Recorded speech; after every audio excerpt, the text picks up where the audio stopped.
तो मैं अपने जीवन में एक चीज हमेशा ध्यान रखता हूँ कि मैं हर चीज को आखिरी समझ के करूँ। तो प्रयास आप भी करिए कि वो चीजें आखिरी हो और शुरुआत हुई है तो अंत भी सही होगा। हर गाने के बाद जो आपको टारगेट करते हैं उनके लिए क्या कहेंगे? अच्छी बात है, कंपटीशन जीवन में देखो, अगर आपके जीवन में कंपटीशन नहीं है ना तो फिर आप कुछ कर ही नहीं पाओगे। अकेला कब तक दौड़ोगे? तो लोगों का रहना बहुत जरूरी है, तभी आपको और आपके नेचर को, आपके बिहेवियर को, आपके गायकी को, आपके डांस को, आपके बॉडी को, आपके शब्दों को दुनिया कोई नहीं रहेगा तो उससे कंपेयर कहाँ कर पाएगी। इसीलिए रहना सबका जरूरी है। सब लोग रहेंगे तभी आप किसी और से तुलना मेरी भी करोगे, मेरे से तुलना किसी और की करोगे। तो जरूरी है सबको रहना। और जिंदगी में एक चीज हमेशा ध्यान रखिए, जो आदमी मेहनत करके बड़ा हुआ है ना उसको तो गाली देकर आप छोटा नहीं कर सकते। जितने भी लोग मुझे गाली देते हैं ना वो एक बार अपने कमेंट में जाकर देख लेंगे। जो मुझे बुरा बोलते हैं एक बार कमेंट पढ़े हो। मैं सबको कहता हूँ कि भाई गाली देते हो दो, बट उस माँ की क्या गलती है जो आपके कमेंट में आपके माँ को गाली दिया जाता है? उस बहन की क्या गलती है जिसने आपके हाथों में राखी बांधा है और वो बहन हर दिन गाली सुन रही है? कुछ बच्चे लाइव आके भी गाली दे देते हैं। तो मेरे कहने का मतलब कि आपको आपके पापा ने पैदा इसलिए नहीं किया कि आप अपने माँ को हर दिन बेइज्जत कराओ दुनिया से, आप अपने बहन को बेइज्जत कराओ, अपने समाज को बेइज्जत कराओ।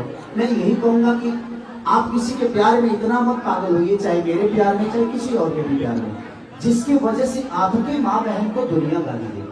क्योंकि आपकी माँ ने आपको पैदा गाली सुनने के लिए नहीं बल्कि सम्मान पाने के लिए किया था। वो पाल पोस के बड़ा इसलिए नहीं किया कि आप मुझे गाली 24 घंटा दिलवाओ। मैं सबसे कहना चाहता हूँ आप अपने शब्दों को रखिए, बट उसमें दायरा बहुत जरूरी है और उसमें सम्मान बहुत जरूरी है। और मैं हमेशा सबसे बोलता हूँ, मैं एक इवेंट किया था, मैं ही और आकांक्षा पूरी जी थी, हम लोगों ने लखनऊ में किया था, बनारस में किया था। बनारस में मैं प्रियांशु को कम से कम 1 घंटा बैठा के समझाया कि प्रियांशु आप किसी के लिए भी बोलो, बट उसमें शब्दों का चयन करो, क्योंकि आपके संस्कार बताते हैं कि आप कितने बेहतर हो। क्योंकि शब्द किसी के लिए बोलोगे ना तो घूम के एक न एक दिन आपका बेटा, आज जब जो आपके माँ को गाली दिया होगा ना, जिस दिन आप बेटा पैदा करोगे उस दिन आपका बेटा उस चीज को सुनेगा। तो क्या कहेगा कि पापा आप यही काम करके मुझे पैदा किए। तो ये बहुत जरूरी है, ठीक है?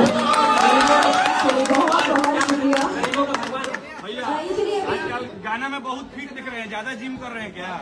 कौन? नहीं, जिम तो नहीं कर रहा हूँ। जिम करता तो फिट की बात करते हो।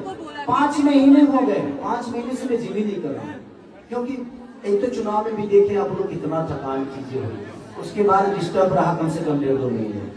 तो अब शुरू करूंगा, लगातार दिन में भी शुरू करना है, उसके लिए वक्त नहीं मिल रहा है। तो अब जिम और चीजें सब कुछ फिटनेस पे और ध्यान दूंगा मैं।